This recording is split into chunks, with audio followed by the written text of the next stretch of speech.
اور اللہ کے رسول صلی اللہ علیہ وسلم کی صحبت کے ان کے مقام کے خلاف ہے۔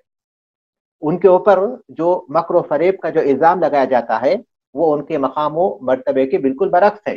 اس لیے کہ اللہ کے رسول صلی اللہ علیہ وسلم نے اپنی موجودگی میں ان سے کہا تھا کہ تم ان دو آدمیوں کے درمیان فیصلہ کرو۔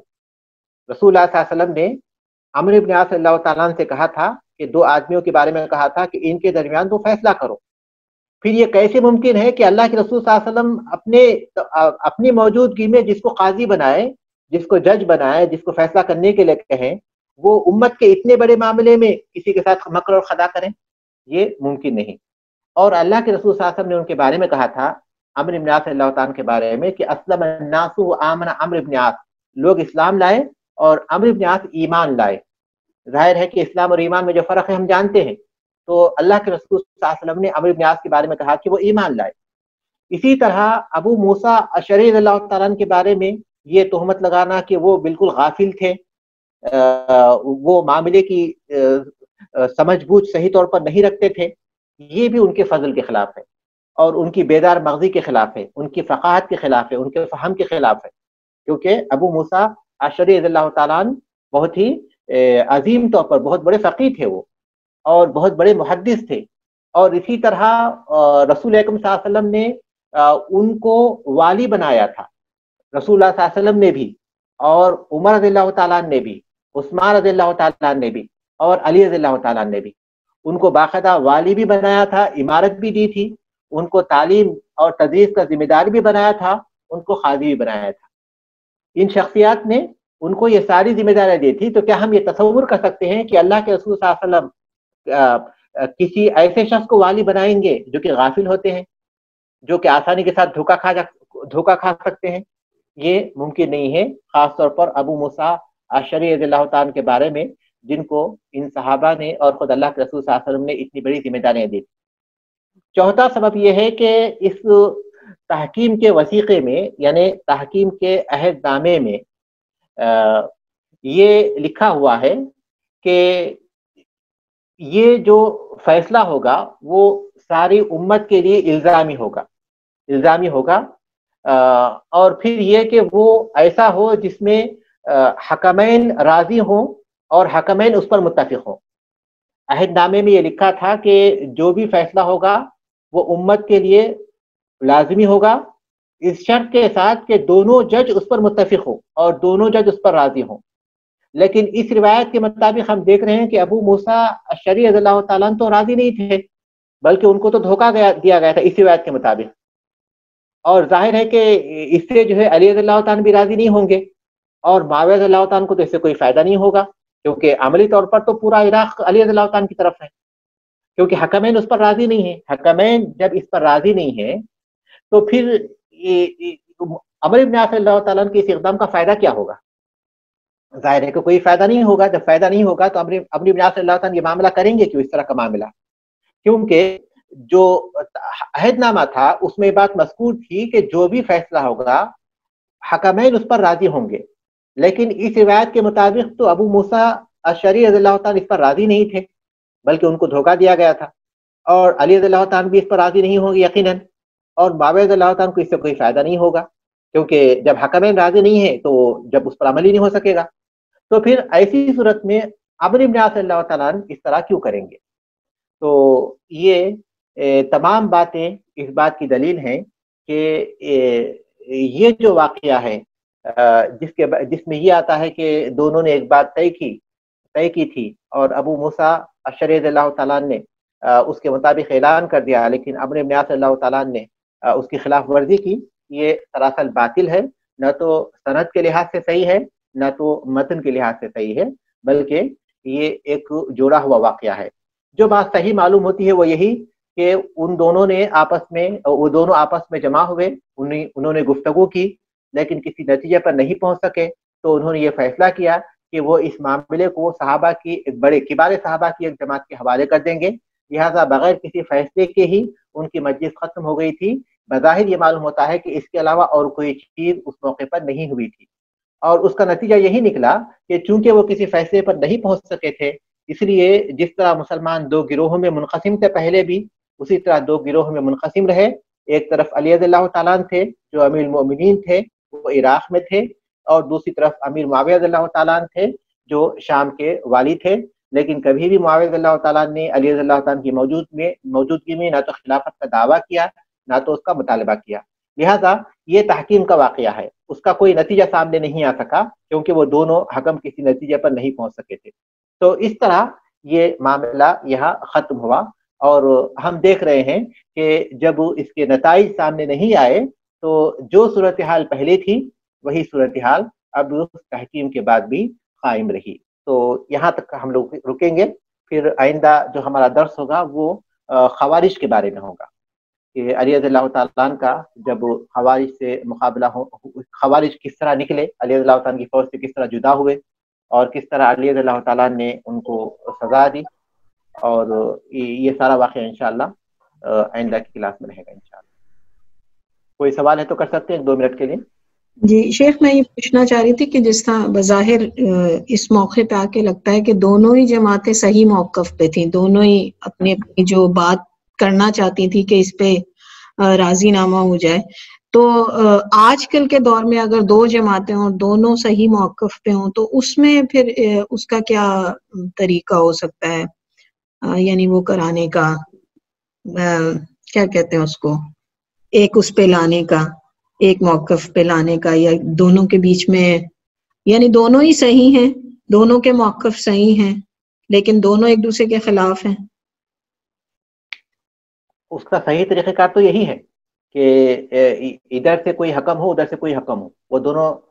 بیٹھیں، ان دونوں جماعتوں سے وہ ان کے حالات معلوم کرے، ان کے اسباب معلوم کرے، ان کے اختلاف کس باتوں پر ہے وہ باتیں معلوم کرے، ان کے دعوے کیا ہیں وہ معلوم کریں. اس کے بعد پھر دونوں جمع ہوں، دونوں باتوں کو پیش کریں، اس پر بحث و بحثہ کریں، اس کے بعد پھر وہ کسی نتیجے پر پہنچ سکیں. تو صحیح طریقہ کار تو یہی ہے، لیکن یہ بہت آسان نہیں ہے. ہم دیکھ رہے ہیں کہ یہاں اتنی بڑی شخصیات جمع ہوئی تھی لیکن معاملہ اتنا یہ پیچیدہ تھا کہ وہ دونوں کسی نتیجے پر نہیں پہنچ پائے تھے. تو بعض اوقات تو ممکن ہے کہ نتیجے پر پہنچ سکیں، بعض اوقات تو نتیجے پر پہنچنا ممکن نہیں ہوتا. تو صحیح طریقہ کار تو یہی ہے جو یہاں اختیار کیا گیا تھا کہ کسی کو حکم بنایا جائے اور وہ اس معاملے میں فیصلہ کرے.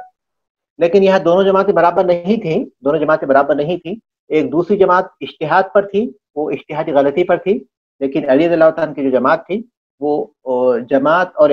معاویہ دونوں برابر نہیں تھے، لیکن معاملات پیچیدہ تھے، اس وجہ سے وہ فیصلہ نہیں کر پا رہے تھے. لیکن سر اگر یہ اتحادی غلطی تھی ایک فریق کی، تو کیا ان کو اس کے اوپر گناہ ہوگا؟ کیونکہ اتنے لوگ قتل ہو گئے، مسلمان قتل ہوئے،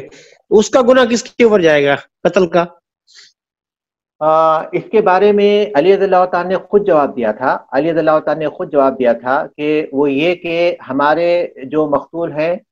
وہ بھی جنتی ہیں اور ان کے جو مقتول ہیں وہ بھی جنتی ہیں.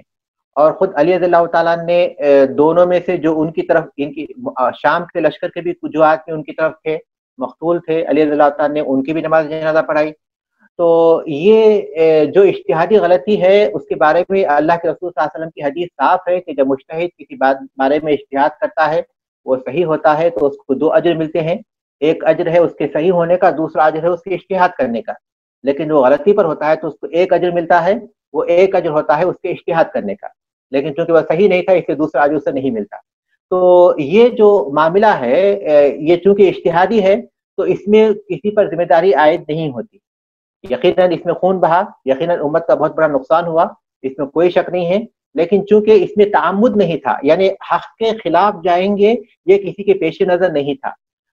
علی رضی اللہ عنہ کے پیش نظر تو بالکل نہیں تھا کیونکہ وہ خلیفہ تھے، برحق خلیفہ تھے، باقاعدہ ان سے بیعت ہوئی تھی. لیکن معاویہ رضی اللہ عنہ کے پیش نظر بھی ہرگز یہ بات نہیں تھی کہ وہ حق کے خلاف جائیں گے. وہ دیکھ رہے تھے کہ عثمان رضی اللہ عنہ قتل کیے گئے، ان کا خون جو ہے ناحق جا رہا ہے، اور ان کے جو قاتل ہے وہ علی رضی اللہ عنہ کی فوج میں ہے بلکہ بڑے رتبوں پر ہے. اور وہ یہ سوچ رہے تھے کہ ایسے موقع پر اگر وہ بیعت کر لیتے ہیں تو پھر کبھی عثمان رضی اللہ عنہ کا قصاص نہیں لے سکیں گے، کیونکہ اگر وہ بیعت کر لیتے ہیں تو جو ان کے فوج میں یہ جو فوجی ہیں قاتلین عثمان وہ ان کو دبا دیں گے، اس کے بعد یہ معاملہ دب جائے گا. تو اس وجہ سے وہ یہ سمجھ رہے تھے کہ یہ چیز ضروری ہے سب سے زیادہ.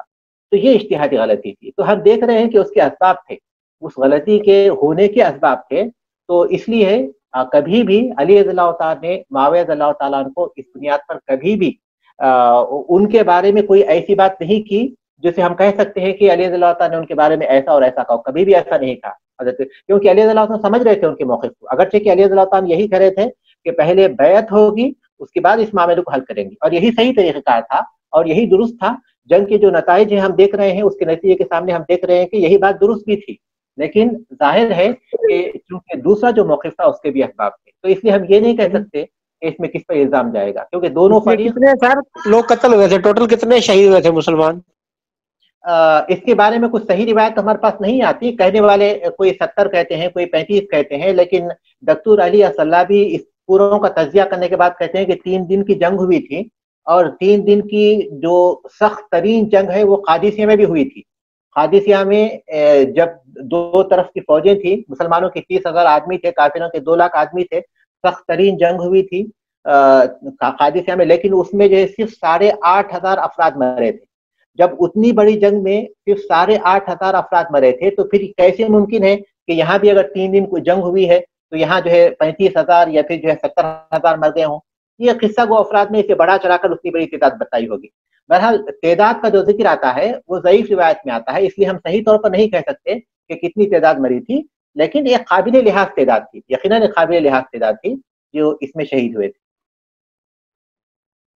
جزاک اللہ شیخ۔ ٹھیک ہے، سبحانک اللہم و بحمدک، اشہد ان لا الہ الا انت، استغفرک و اتوب الیک۔